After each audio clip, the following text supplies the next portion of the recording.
اعوذ باللہ من الشیطان الرجیم بسم اللہ الرحمن الرحیم۔ مہران ورلڈ کے معزز ناظرین السلام علیکم۔ حال ہی میں ایک نئی تحقیق سے یہ ظاہر ہوا ہے کہ فنگس جو کہ ایک قسم کی پھپھوندی ہے، اس سے لگنے والی ایک بیماری سے پوری دنیا کے سانپوں کی بقا کو شدید خطرہ لاحق ہے۔ امریکہ میں سانپوں کی 23 نسلوں اور یورپ میں 3 نسلوں میں یہ پھپھوندی بیماریاں پھیلا رہی ہے۔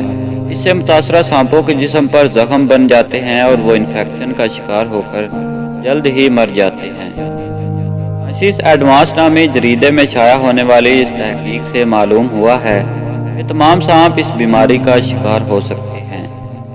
اس سے پہلے یہ بیماری مینڈک اور چمگادڑوں کو بڑے پیمانے پر نشانہ بنا چکی ہے۔ سائنسدانوں نے اس نئی بیماری کو فنگل سنیک ڈیزیز کا نام دیا ہے۔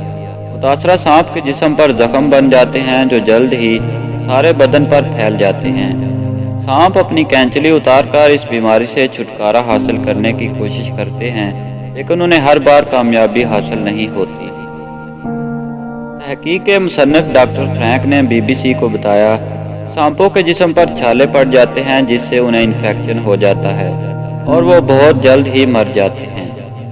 انہوں نے کہا کہ اس بیماری سے مرنے کی شرح بعض کیسوں میں 100% ہے۔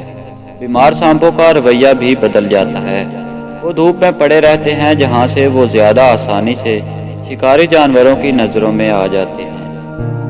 بیماری کے پھیلاؤ کا اندازہ لگانے کے لیے سائنسدانوں نے ارتقائی تاریخ، ماحولیات اور بیمار سانپوں کے تجزیے سے ایک ماڈل وضع کیا ہے۔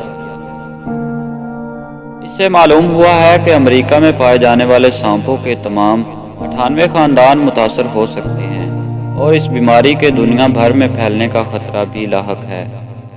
ڈاکٹر فرینک نے کہا کہ ابھی بہت سے سوالیہ نشان باقی ہیں۔ ہم اس مرض کی شدت کا اندازہ لگا رہے ہیں۔ ہم جانتے ہیں کہ حالات بہت خراب ہیں، لیکن کس حد تک خراب ہیں اس کا اندازہ لگانا ابھی باقی ہے۔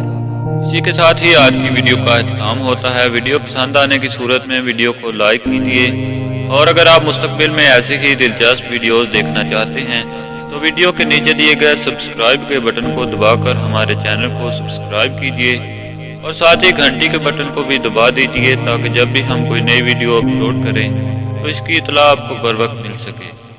ہماری اگلی ویڈیو آنے تک اپنا، رشتہ داروں اور گرد و نواح کے تمام لوگوں کا بہت سا خیال رکھیے۔ اللہ حافظ۔